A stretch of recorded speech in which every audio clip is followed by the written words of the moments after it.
Happy New Year with CFM Radio. CFM. We are back in 2024, and let me tell you, I am so happy to be here with my good buddy, longtime friend, Vector. DJ Benham here with me for the new year, January 10th. First CFM Radio of 2024. It's showtime! It's all our time to jump into the new year. Yes, we'll have some new bells and whistles hopefully coming this year, and lots planned. Local bands, big things coming post. But we've been doing some nice Twitch streams over on our Twitch channel. I'm plowing through Super Mario RPG on day 5. Just had a lovely dungeon this Monday full of sharks on a sunken ship, and I'm getting about as far as I've ever been in Super Mario RPG. So we're gonna take it to the finish line because it's one of my bucket list RPGs, as I like to say, and the remake is great. Absolutely. I've been playing with all my new toys over the that I got over the break. Got myself some Mortal Kombat 1. Been playing the hell out of that. We'll see it here in the B-roll. I got myself some Tactics Ogre. Not too much of a B-roll game, but I love it. And I've got Marvel Midnight Suns, which is a pretty good, nice B-roll game, but I didn't capture too much of it. I haven't really dug my teeth into it very much because I've been jamming on Mortal Kombat.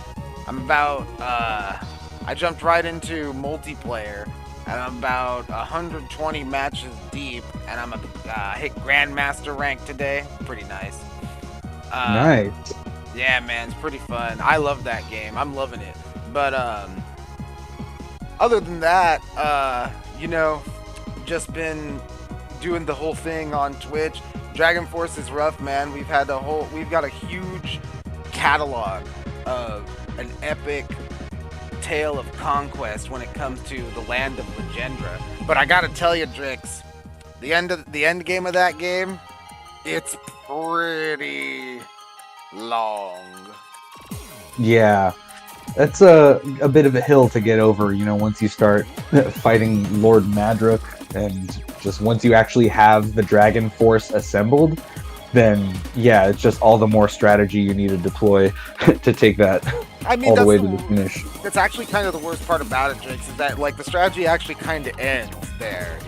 It's just more of a waiting game. And if you've been following us on over on the stream on twitch.tv/CFM on Twitch, if you've been following us over there for our Dragon Force streams, you'll realize that this game is definitely a product of its time because we ran into bugs, we've run into crazy awkward moments, and there are moments where I just get RNG'd out. And not to say that there haven't been moments where I totally miss the mark and get either outplayed or pick the wrong thing and just get destroyed because I'm a dummy. But we also we know now from getting to this point in Dragon Force that it's a great game, probably until the last 3-ish hours. But that we'll have more on that later on for the first real episode of the CFM Retro Goldmine. Oh yeah, digging through the back catalog of some of the good games that have already come out. I got a couple cool things on the Steam sale, but I got Brutal Legend, a metal themed RPG featuring a lot of Jack Black, and it was a 360 game, but let me tell you, it runs great at 60 FPS on a modern PC, as well as you might see some Klonoa B-roll again. Oh yes. Which is a PS1 remake, but the other interesting indie title I got was Roller Drome.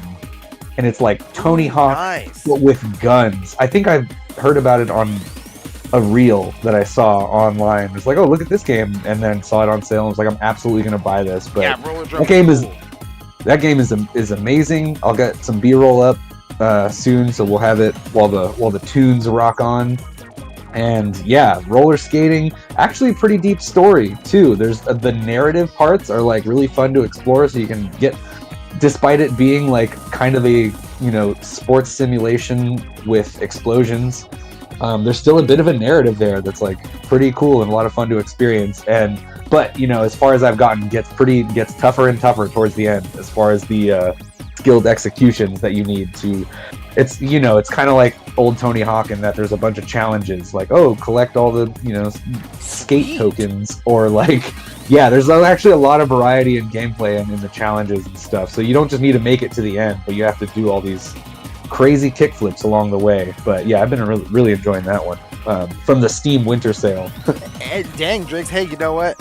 Brutal Legend, I remember that game. That game is an underrated classic, in my opinion. It's not just an RPG. It's like an RPG with RTS elements, and there's also, like, the driving segments in that game aren't great, but they work. They're fun. They're fun. They're a lot of fun. Yeah, they're fun. You know, no, like, but Lemmy and Ozzy, yeah, you know, dude. You don't need to say anything more than it's the only action game with Lemmy and Ozzy Osbourne. It's definitely an underrated classic to me. And you know, but you know what? We're talking about all these games, and so last year we had a ton of games that came out, and they were high quality titles, huge names like Spider-Man, Street Fighter, Armored Core, and even DLC darlings like Cyberpunk 2077 are making sure that you have plenty to play right now. But you know, if you think there may even be too many games, then I think someone in the industry is on your wavelength, if that's what you're thinking, because from gamesindustry.biz, the headline is, quote, Nacon exec says the industry's problem is, quote, too many games. Oh no, it's the end of Metal Gear Solid 2 all over again. Well, honestly, Revengeance, the memes. Like, you know, so Benoit Clerc, I'm sure I butchered that, but they're the head of publishing at the gaming giant Nacon. And he says, we're seeing today the results of investment made after COVID, when the market was bursting and every game was making a lot of money. So there were a lot of investments being made.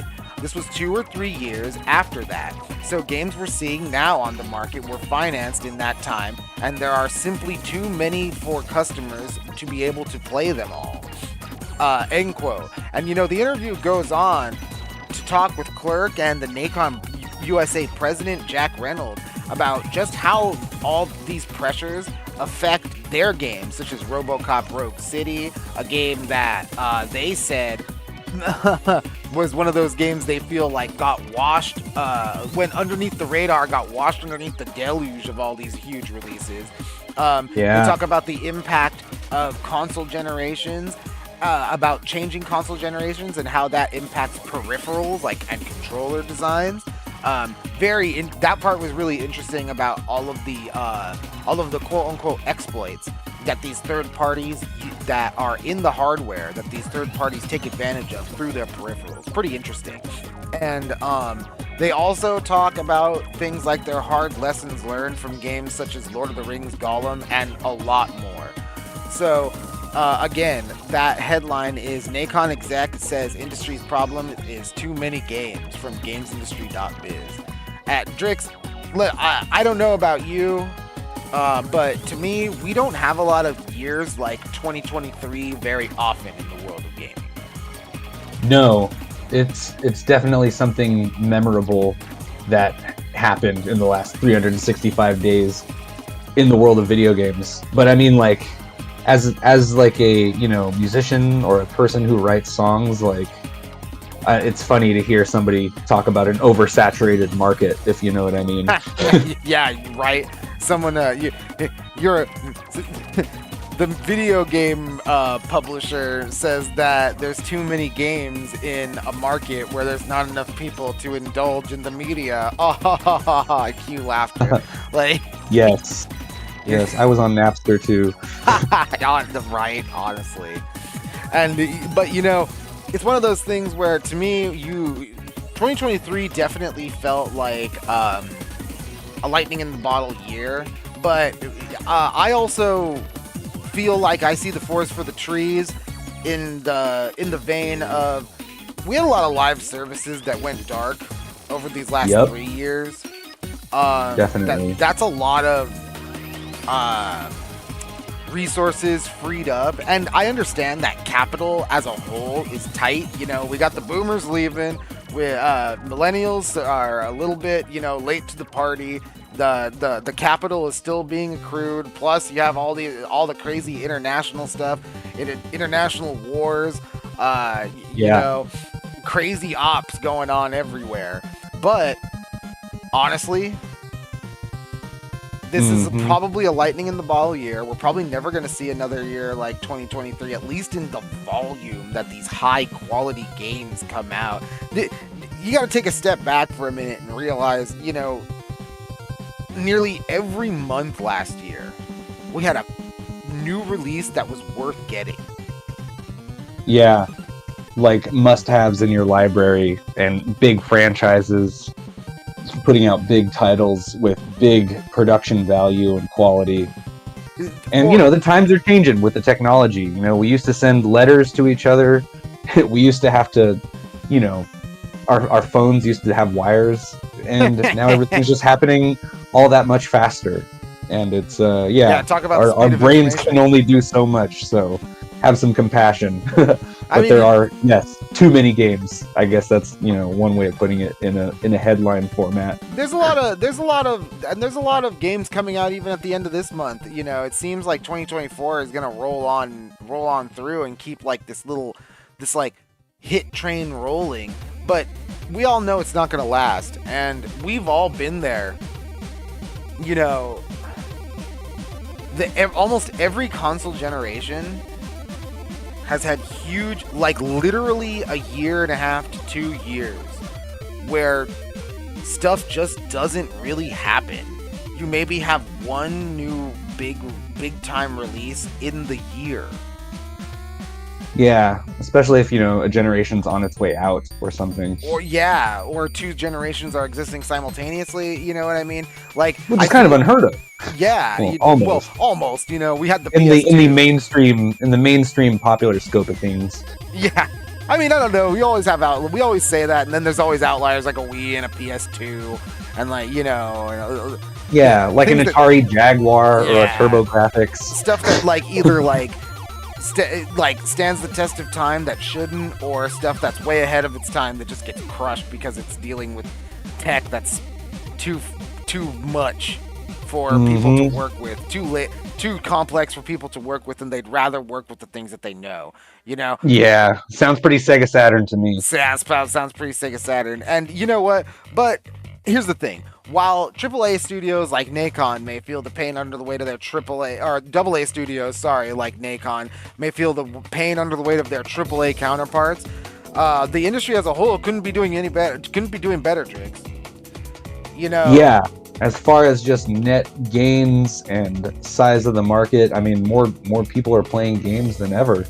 Yeah, and an infographic from the Visual Capitalist titled, quote, 50 years of video game revenue that popped up online these last few days, or this last week, shows some incredible milestones for the industry, and it's and the numbers are huge. One of these milestones includes the enormous 101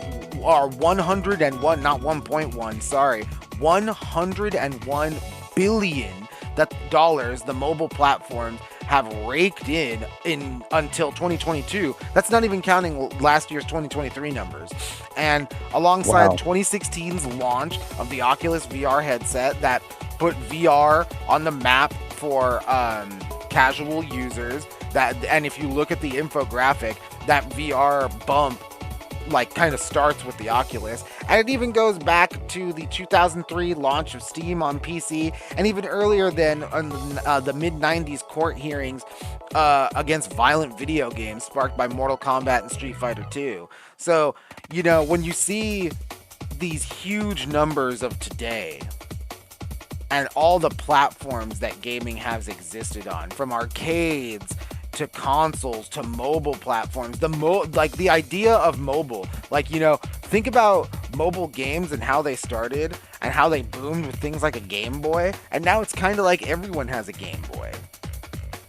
Yeah, some form. I mean, if you don't, have a Switch, you always have your phone in your pocket, and then you have like remote play for your PS5, People are playing Armored Core 6 on the go or like on their break at work, just doing ranked PvP matches on any Wi-Fi connection. I mean, good time to be alive for gamers. Absolutely. And you know what?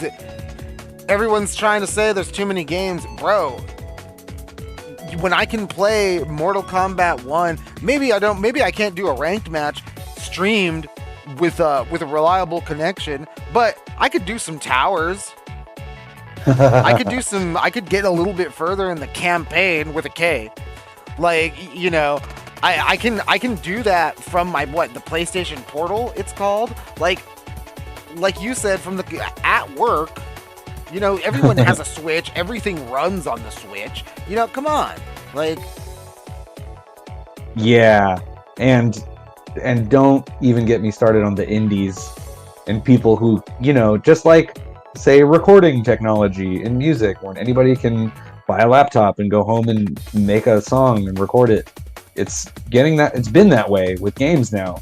You can have it'll take a bit longer to put out a game, but you can have solo or very small teams putting out something that really catches on. I mean, we're watching developers make their games in real time on TikTok right now, and they're getting feedback, and they're building that sense of community that a band or like an artist has to do before actually taking off.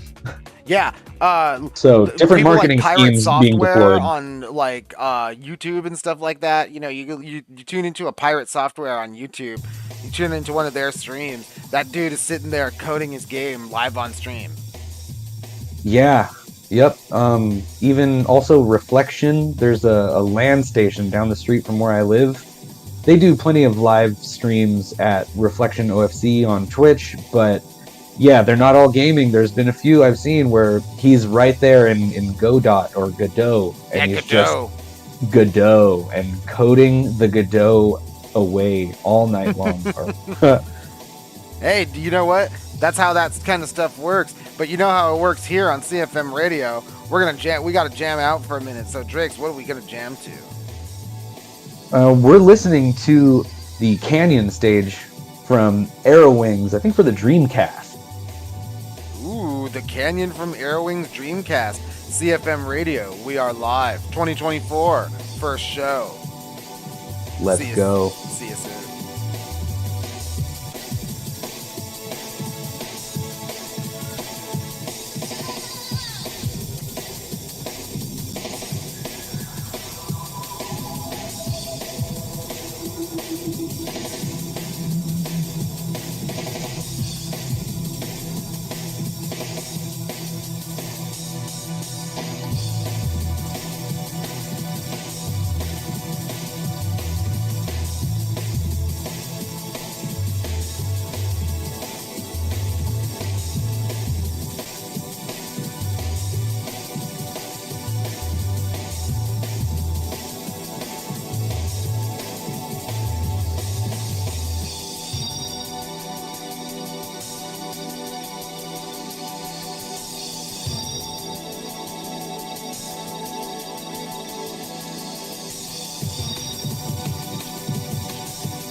CFM Radio. We are back, and we are live with your video game music and news. That was The Best Is Yet to Come from Metal Gear Solid 1. The ending and perhaps even the beginning if you sat through the Kojima cutscene. That goddamn Kojima cutscene. His body is 80% movies, okay? So Shit. you just sit back, relax, and enjoy the art form. Seriously, hey, you know what? We're making a new game. It's stealth time. We're making a new game with Jordan Peele, and he's gonna come out on stage, but he's not the only guy, so stay tuned. Like, Yes, to be continued in movie trilogy fashion. and you know, we were talking a lot about the movies. We love Kojima, and we know that SAG-AFTRA has just ended a long fight for actors' rights against AI. However, when it comes to interactive experiences away from the silver screen, it seems they're singing a different tune. From Forbes, the headline is, quote, "Video game voice actors criticize SAG-AFTRA over agreement with AI company." Oh my. Yeah, this agreement with Replica Studios has video game voice actors causing an uproar. From the article, voice actor Steve Blum, known for roles in Cowboy Bebop, Mortal Kombat, and God of War, responded to the union's X post about the agreement, stating, nobody in our community approved this that I know of. Games are the bulk of my livelihood and have been for years. Who are you referring to? Greg Baldwin, a actor from Avatar: The Last Airbender, said the union, quote, betrayed voice actors in an X post, adding he would refuse to sign his own, quote, pink slip.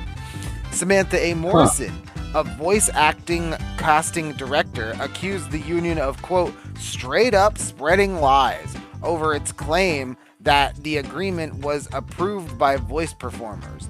Quote, no voice actor would willingly approve this. AI has no place in voiceover or the arts in general, Morrison posted on X. Drix. Yeah. That's almost feels a little tribal. Like, solidarity, should mean everybody. Not just we cover these people, we screw everyone else.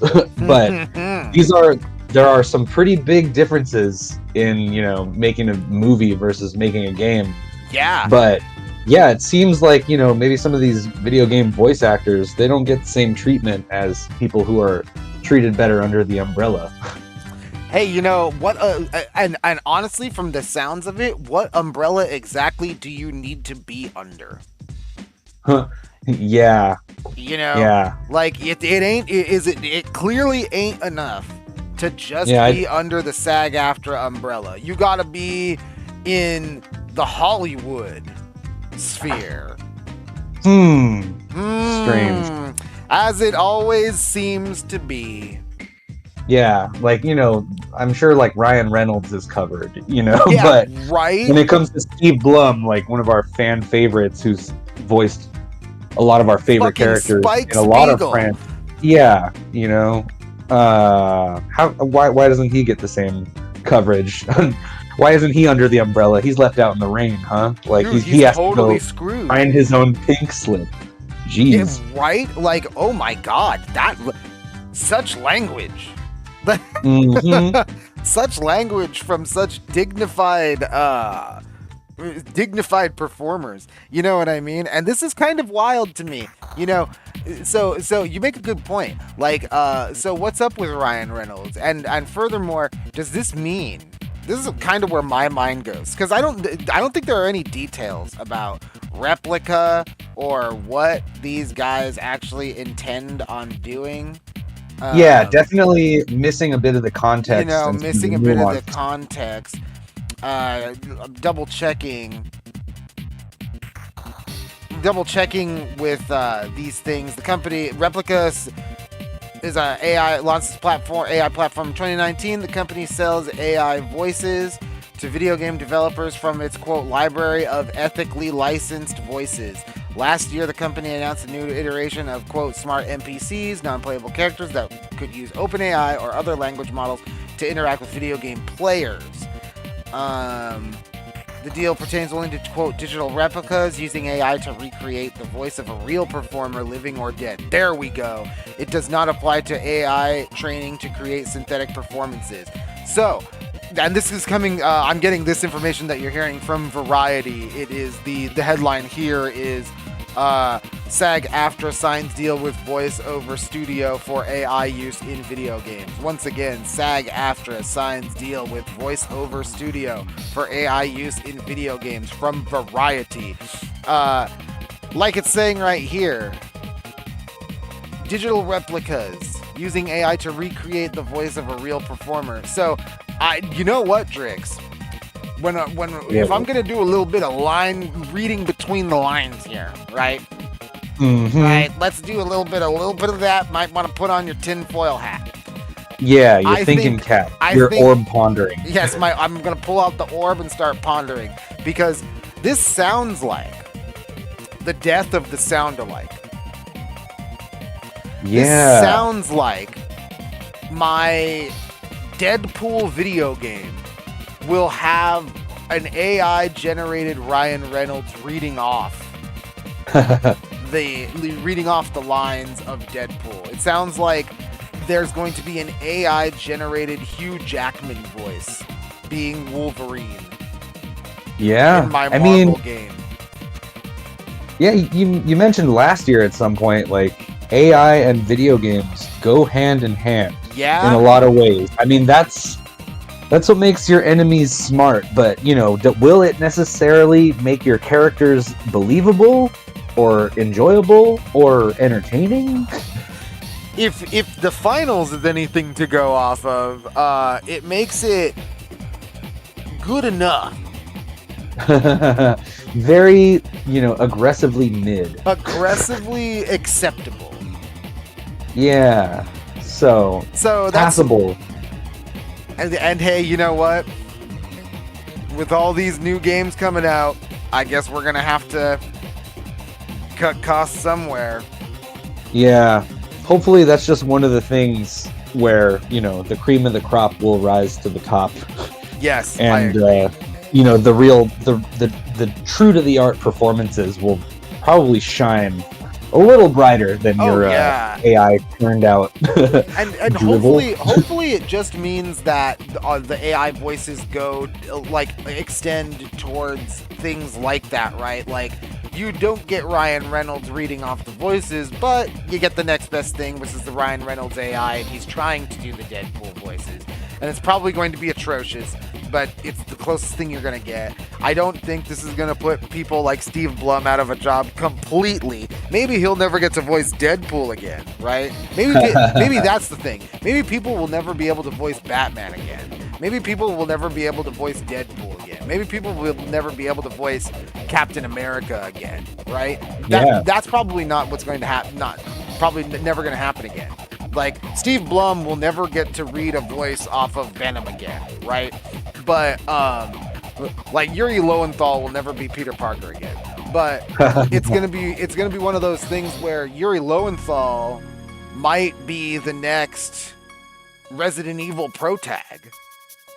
Yeah, or, maybe we'll move just a few steps farther away from comic book superheroes and have some more original IPs coming up, or maybe a young hungry company will reach to wherever Steve Blum or our favorite voice actors are and just pull them out and really have something special that shines above. Oh no, the market's oversaturated. I guess your music has to be really good then. It just has to be undeniably good. The best, like absolutely. Yeah. Or at least, something that people like and there is an audience for. Yeah, that people will show up to your live show. Yeah. Yeah, my band's back in town. Casuist has shows lined up this year, so I'm going to be full of music metaphors in 2024. And you know what? Another thing that we're full of in 2024 clearly is games. And while this month is absolutely packed with new game releases that you'll want to sink your teeth into, They're mostly loaded up at the end of the month. But Okay.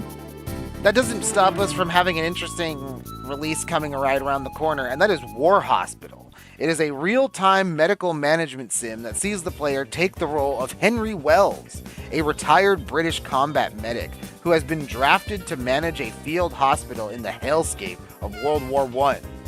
This game looks like it takes a unique perspective at the human cost of war from an angle that we don't really get to see in video games. You know, in video games, you're usually the guy dealing the death. In this game, Yeah. the people who are getting shot at are coming to you. I am excited about this. There's been enough, World War II in color on in my household. Learning a bit of the old history and documentary format. And first of all, there's not enough World War I games as it is. To me, Battlefield 1 is still the best Battlefield game to go out and play right now. It is pretty good. Yeah, that's still one of my favorites. And then to add the story of like a doctor actually trying to help people. It reminds me of that game Vampire with a Y. That was he was like a war doctor who he knew a lot about blood. It just so happens. What a I went to go see Dr. Acula, and all he did was stick his teeth in my neck. For real. But yeah, this is cool. And right now there is a capitalism and economy Steam sale going on. So it's just funny that this should drop around the same time. But a lot of fun games on sale where you get to play 4X grand strategy, take the pot and make a lot of money, manage all your mechanics, and this seems really cool. Like it looks really interesting. Might have to look into this one. Yeah, and we'll see if it gets me off Dota. We'll see. This game releases tomorrow, January 11th, for PS5, Xbox Series consoles, and PC. So you might need a little bit of a better machine to run it, but at the same time, again, it's a pretty unique perspective on a war game, even a war sim, like a war strategy simulation game that you just don't get to see a lot in a video game. So that's War Hospital. Comes out tomorrow. It's the only new release, pretty much, unless you want to play like fucking billiards. So, if you pick this one up, don't let it. If you're interested in that kind of thing. But Drix, I gotta say, what I'm interested in is this crazy groove we've got going on in the back. What are we listening to? Oh man, most of the times when you hear me playing some jazz fusion, it's likely to be coming out of, if not Persona, then Gran Turismo. So we're listening to a track from Gran Turismo 3 called Light Velocity. Light Velocity, Gran Turismo 3, CFM Radio 2024. We are live. Be right back.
We're live.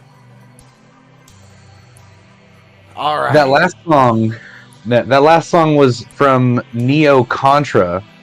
That was the main theme. If you couldn't tell. Yeah. She was singing all about it. And the one before that was from a Sega CD. Amazing Spider-Man versus Kingpin. That was called Swing Time. That rockin' track. That track is awesome. Before the banging pseudo-industrial sound showed up with the pretty lady singing. The Neo-Contras, industrial Neo-Contra sounds. Yep. And you know what? While we're wrapping up here at the first episode of 2024 CFM Radio, we acknowledge that we are sparse on the new game releases today, but we have news about an upcoming game that just keeps getting more interesting. From MP First, the headline reads, quote, Xdefiant won't feature SBMM skill-based matchmaking in normal playlists. Prestige system is being designed currently. The website grabs this news from X, where the game producer Mark Rubin posts the following. Quote, no SBMM skill-based matchmaking in normal playlists. We will have a welcome playlist for players under level 25 that will have SBMM, but all of the other playlists won't have SBMM. Ranked will have a ranked-based matchmaking. Let me know if that makes sense. If not, I can go into it further. And, you know, in the replies, he does go into it further, and the producer goes on to clarify that the quote-unquote welcome playlist is an optional playlist, and it's going to be and casual playlists that are in the game will be based on ping alone. Huh. Good.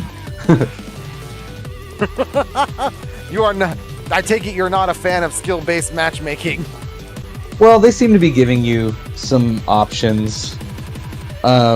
And if ranked is its own thing, then ranked is its own thing. But I feel like this is kind of a move for like the Twitch streamers and the content creators who, don't mind showing off a nice kill streak against some newer players. And for the clips, I mean, why not just do it for the clips?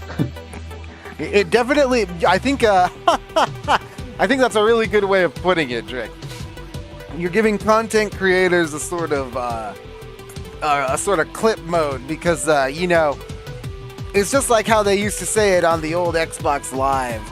You never know when you're gonna game with fame, right? So it's one of those things where I can see the appeal. I mean, I'm very against not utilizing skill-based matchmaking. I don't think it's a very good idea at all. I mean, I say it like this. I come from a time where, there wasn't a lot of skill-based matchmaking. Unreal Tournament 2004, Quake 3 Arena, the classics, right? There wasn't skill-based Counter-Strike 1.6. There wasn't skill-based matchmaking in those games. No way. Yeah, no, you just joined a server and you went in on it. And if you sucked, you either got kicked or you got clowned on. And that's how it was. And, I am of the mind that as long as you are playing with people of your skill level or around your skill level, you're going to have a great time. And yeah. But if you're not, then, and you choose, and here's my deal. There is no skill-based matchmaking in a lot of casual modes. Let's go back to Mortal Kombat 1. Mortal Kombat 1 has no skill-based matchmaking in its casual, with a K, mode online. Like, there is no skill-based matchmaking on there. So you can totally you could be a brand new player, go into your casual mode online, and get teamed up with, like, Elder God rank person. And they just stomp all over you. So I could see the pros and cons to the decision. In a team-based, I'm willing to see how something like that's going to work out in a team-based setting, like in a shooter setting, like Xdefiant, because who knows, right? Who knows? Especially like you were saying, Drix, if ranked is its own separate thing, then really who cares? Yeah. I mean, that's the whole point of not playing ranked, is not to care that hard. But I'm all for skill-based matchmaking. That will probably lead to people having a lot more fun, and hopefully learning a bit at the same time. Techniques that are sort of at their level. I know Dota has that in their matchmaking system. There's like the different ranks, like you said. Somebody completely new that usually plays casual with a K doesn't get matched up against an Elder God. But the only person or people or group that I've ever heard complain about skill-based matchmaking are like the Twitch streamers. Yeah. So, yeah, downside, but for who? Right, exactly, but for who? So, we'll see how Xdefiant handles it. I'm certainly willing to take a look at how everything goes when the game is implemented, prioritizing ping above everything else, because I actually think that is a nice little North Star to shoot for. Is that, like, if we're not going to base everybody on skill, we're going to have the cleanest, most smooth performing match we're going to put everybody in. Yeah, apples and oranges, you can't aim for both, but that's not like the wrong answer. That is also acceptable. Yeah. Because net code is, where it's at, and will influence a lot of people's thoughts and feelings on whether or not your online experience is enjoyable. And honestly, that whether or not your online experience is enjoyable or not for your game is probably going to dictate how long you play it for. Like, exactly. You're probably going to, like, if the online experience is great, you'll probably play the game for a long time, maybe even years. If it's not good, then you're not going to be playing it for a long time. So, well, the cool and convenient thing is if anybody has any questions, you can reach out on X. Yeah, on X. What's his name? Mark Rubin. He'll give you all the answers you need. But if you're looking for answers from us on CFM Radio, I unfortunately have to tell you, our time here is up. Yeah, we gave you all the answers we have. You're going to have to tune in for next week's pop quiz. We're going to have to tune in. Video game music and news. Absolutely. And you know what? Looking at next week on the calendar, I think that's when the world of gaming really gets into the big full swing of things. So at least as far as new releases, that's when we're getting our first big push of big new releases for the year. So I'm glad to have gotten in before all of the crazy hullabaloo.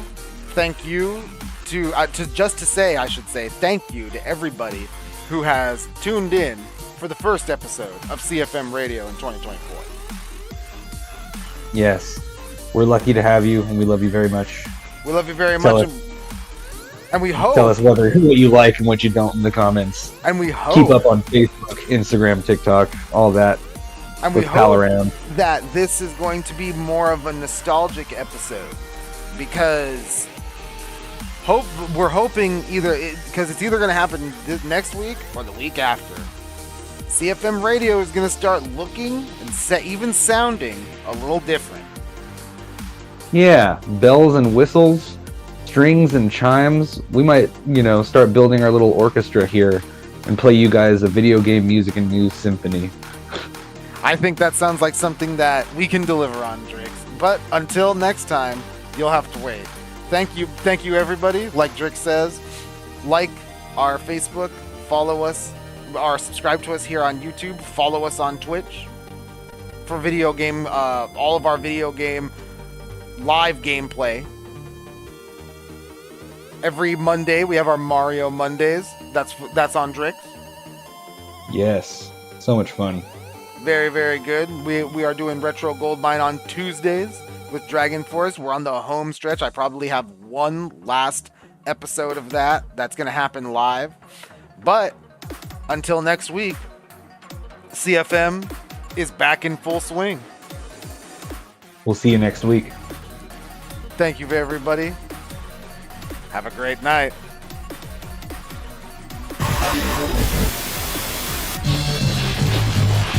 I know that you'll be back.